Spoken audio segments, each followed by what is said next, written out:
ہمیں جوائن کیا ہے جنرل ریٹائرڈ اعجاز اعوان صاحب نے، دفاعی تجزیہ کار ہیں۔ بہت شکریہ جنرل صاحب، آپ کے وقت کا آپ سے گفتگو کریں گے۔ ارشاد صاحب، یہ جو انخلاء سے متعلق آج ایک مرتبہ پھر بات کی گئی ہے، جو طالبان کے ترجمان ہیں ذبیح اللہ مجاہد صاحب، انہوں نے، لیکن موسٹ امپورٹنٹ آج انہوں نے یہ کہا ہے کہ جو افغان عوام ہیں وہ اپنے ملک میں رہ کر قوم کی ترقی میں اپنا کردار ادا کریں، اور انہوں نے کہا ہے کہ ہمیں ڈاکٹرز اور انجینئرز کی ضرورت ہے۔ پھر یہ بھی ایک رپورٹ ہوا کہ شاید جو لوگ ایئرپورٹ پہ موجود ہیں اور وہ افغانستان کے شہری ہیں تو ان کو روکا جا رہا ہے کہ وہ باہر نہیں جا سکتے ہیں۔ یہ تمام جو طالبان اس وقت جتنے لوگ ہیں مختلف شعبوں سے، خواہ وہ پروفیشنلز ہیں یا عام لوگ ہیں یا سیاستدان ہیں، ایون افغان آرمی کا بھی انہوں نے کہا ہے، اس کو دھارے میں کیا آسانی سے لا پائیں گے، لوگ آ جائیں گے، اور کیا ریزن ہوگی کہ لوگ صرف خوف کی وجہ سے نہیں آئیں گے؟ یہ دیکھیں، بہت بڑا امتحان ہے طالبان کا۔ ہم جنرل صاحب سے پوچھتے ہیں اس حوالے سے، ظاہر بات ہے وہ ان کا تجربہ بھی ہے، ان کے معلومات کے ذرائع بھی ہیں، لیکن اس وقت جو مجھے عجیب سا لگتا ہے وہ جو غالب نے کہا تھا نا کہ یہ کہاں کی دوستی ہے کہ بنے ہیں دوست ناسے، کوئی غم گسار ہوتا، کوئی غم گسار ہوتا، نہیں، یہ کہاں کی دوستی ہے کہ بنے ہیں دوست ناسے، کوئی چارہ ساز ہوتا، کوئی غم گسار ہوتا۔ اس وقت چارہ ساز کوئی بھی نہیں ہے، غم گسار کوئی نہیں ہے، سارے ناسے ہیں، یہ کر لیں وہ کر لیں۔ بھائی ایک ریاست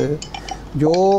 انہوں نے بڑی مشکل سے اس پر قبضہ حاصل کیا ہے، آپ نے دی نہیں، ان کے حوالے نہیں کی ہے کہ آپ تجاویز پیش کر رہے ہیں، ان کو کوئی وقت تو دیں سوچنے کے لیے۔ آپ 25,000 لوگ نکال کے لے جانا چاہتے ہیں، اب کیوں لے کے جانا چاہتے ہیں؟ اور آپ نے 13 ملکوں سے کہہ دیا کہ آپ ان کو پناہ دیں گے، اور ترکی کو بھی کہہ دیا، باقی سب سے کہا جا رہا ہے اگر وہاں انجینئر نہیں رہیں گے آپ، اگر وہاں ڈاکٹر نہیں رہیں گے اور لوگ پروفیشنل نہیں رہنے دیں گے آپ، ایک تو وہ باہر جا کے جو ان کے ساتھ ہوگا وہ تو دیکھا جائے گا، لیکن وہاں ایک سول سوسائٹی کیسے وجود میں آئے گی؟ آپ جو چاہتے ہیں کہ جدید ریاست بنے، جدید ریاست بننے کے لیے آپ مواقع تو فراہم کریں، لیکن جنرل صاحب اس وقت تک جو طالبان کا رویہ ہے، جو اعلانات ہیں، آپ ان سے مطمئن ہیں کہ ان پر اعتبار کرنا چاہیے یا نہیں، اور یہ صرف وقتی جذبہ ہے یا تسلیم کروانے کی ایک کوشش ہے؟ Thank you Ahmad. ارشاد صاحب، مجھے کوئی شک نہیں ہے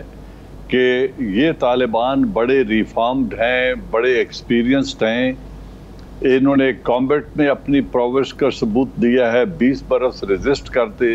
پھر ڈائیلاگ ٹیبل کے اوپر دوحہ میں انہوں نے جس طریقے سے، جس صورت سے، جس یکسوئی سے ڈائیلاگ کیا ہے اور ایک ایگریمنٹ میں انٹر ہوئے ہیں، کچھ بھی کنسیڈ نہیں کیا، پھر جس طریقے سے انہوں نے پورے جتنے فیکشنز ہیں افغانستان میں ان کے ساتھ بغیر فائٹ کے کابل تک پہنچے ہیں، جس رفتار سے، یہ تو جرمن بلٹس کریگ سے بھی تیز آئے ہیں،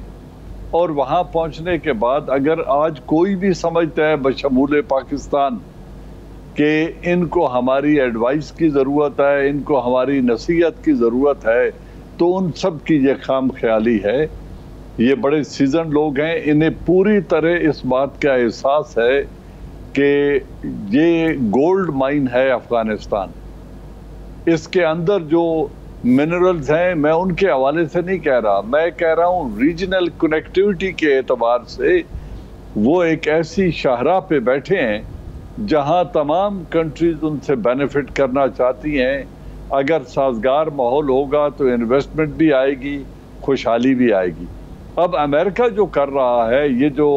آپ نے بڑی درست بات کہی کہ سوسائٹی کی ڈیولپمنٹ کے لیے ٹیکنوکریٹس چاہیے، چاہے وہ ڈاکٹرز ہوں، بیوروکریٹس ہوں، انجینئرز ہوں، اسکول ٹیچرز ہوں، پروفیسرز ہوں، جب تک یہ سب لوگ یہاں موجود نہیں ہوں گے، سوسائٹی کیسے ڈیولپ کرے گی اور گرو کرے گی؟ انہیں اس بات کا بھی احساس ہے کہ ہم نے افغانوں کو، جنہوں نے 40 برس صرف جنگ دیکھی ہے، ہم نے ان کو امید دلانی ہے، امن قائم کرنا ہے، ان کی نیشن بلڈنگ اور ڈیولپمنٹ کرنی ہے، ہیومن ریسورس کو کیپٹلائز کرنا ہے۔ تو یہ بڑے شریوڈ لوگ ہیں اور وہ انشاءاللہ پریویل بھی کریں گے، لیکن امریکہ جو اس وقت دوگلا ایک کام کر رہا ہے، ایک تو انہوں نے تقریباً 20,000 آدمیوں کو، کچھ 60 کا فگر دیتے ہیں، 20,000 آدمیوں کو یہ امید دلوائی کہ ہم آپ کو لے جائیں گے، 10,000 کینیڈا میں سیٹل ہوں گے، 5,000 امریکہ میں ہوں گے، 5,000 یو کے میں ہوں گے، اور جنہوں نے ہماری معاونت کی ہم ان کو سیٹل کریں گے ابراڈ۔ اب یہ ایک بہتر طرز زندگی کی خواہش، بہتر پراسپیکٹس آف لائف کی خواہش نے ان 20,000 آدمیوں کو اور بلکہ 20,000 اور کو موٹیویٹ کیا کہ جتنے باہر پہنچ سکتے ہیں پہنچیں۔ حالانکہ جو پہلے دن اٹھائے ہیں ان کو ابھی تک قطر میں کیمپوں میں رکھا ہوا ہے اور ان کی بھی ڈاکیومنٹیشن وہ ابھی تک نہیں کر رہے۔ کینیڈا بظاہر تو کہہ رہا ہے 10,000 کو اکاموڈیٹ کرنے کا، برطانیہ بھی 5,000 کو اکاموڈیٹ کرنے کا کہہ رہا ہے، لیکن وہ ڈاکیومنٹیشن پروسیجرز اور اس سے جاتے ہوئے ٹائم لیں گے۔ جی جنرل صاحب، ایک اور اہم معاملہ ہے، آپ نے کچھ بات کی جو اس وقت پوزیشن ہے افغانستان کی اور بالخصوص جو جیو پولیٹیکل پوزیشن ہے، میں ادھر ہی آ رہا تھا۔ جی میں صرف یہ جاننا چاہ رہا تھا، یہ ایڈ آن کر دیجئے گا اپنے آنسر میں، کہ ابھی سب سے پہلے تو ایکسیپٹنس ہے پہلا مرحلہ، پھر اس کے بعد ایک انٹرنیشنل کوآپریشن اور کوآرڈینیشن کی بھی شاید ضرورت ہو افغانستان کو، لیکن اگر ایکسیپٹنس میں ہرڈل آتی ہے، کوآپریشن بھی نہیں آتی ہے، تو what would be the domestic production یا ڈومیسٹک سورسز کیا ہیں افغانستان کے پاس کہ وہ اپنی اکانومی اور اپنی خوشحالی کو لے کے بڑھے؟ پہلی بات یہ ہے کہ جو امریکہ اس وقت لیوریج یوز کر رہا ہے معاشی، 9.2 بلین ڈالر کے انہوں نے ایسٹس فریز کر دیے ہیں، آئی ایم ایف کو روک دیا ہے ان کی امداد کے لیے، 3.4 بلین ڈالر جس کو 2023 تک امریکہ نے وعدہ کیا تھا کہ ہم فورسز کی مینٹننس کے لیے اس کو دیں گے۔ اگر یہ سارے ریسورسز انہوں نے ڈرائی کر دیے ہیں تو یونٹی برقرار رکھنا، آفیسز کو فنکشنل رکھنا، آرمڈ فورسز کو تتر بتر ہو کے وار لارڈز کے پاس جانے سے بچانا، ان کو متحد رکھنا اور حکومت کی مشینری کو فعال طریقے سے چلانا ناممکن ہے، اور یہی وہ کورسو ٹول ہے جس کو ابھی امریکہ یوز کر رہا ہے ان سے وہ منوانے کے لیے جو وہ بیٹل فیلڈ میں اور ڈائیلاگ ٹیبل پہ نہیں منوا سکے۔ لیکن جس چیز کی آپ بات کر رہے ہیں یا میں نے پہلے اشارہ کیا تھا کہ جو منرل ویلتھ ہے اس کے کانٹریکٹ سائن کرنے میں، ان کو ڈیولپ کرنے میں it will take time. They need peace, stability، لیکن اس سے بڑھ کے جو ان کا نارمل اسٹیٹ کی فنکشننگ ہے اس کے لیے جو فنڈ چاہیے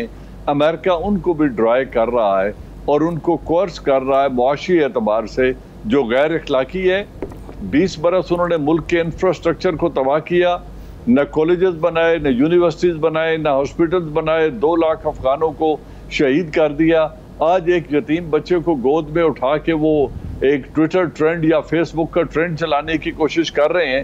کسی نے اس بات کا جواب دیا ہے کہ جن 2 لاکھ افغانوں کو مارا ہے، جن مدرسوں پہ حملے کیے ہیں، جن جنازوں پہ حملے کیے ہیں، جن شادیوں کی گیدرنگ پہ حملہ کیا ہے، ادھر جو آپ نے یتیم کیے ہیں ان کا والی وارث کون ہوگا؟ تو یہ ساری ایک امورل پریشر ہے جو اس وقت ان کے اوپر لایا جا رہا ہے۔ لیکن میں سمجھتا ہوں سب سے بھاری ریسپانسبلٹی ریجنل کنٹریز کی ہے کہ اگر وہ امن چاہتے ہیں تو یہ جو ارشاد صاحب نے بڑا خوبصورت شعر پڑھا کہ ہر بندہ ناسے تو بن گیا ہے، چارہ گر کوئی نہیں بن رہا،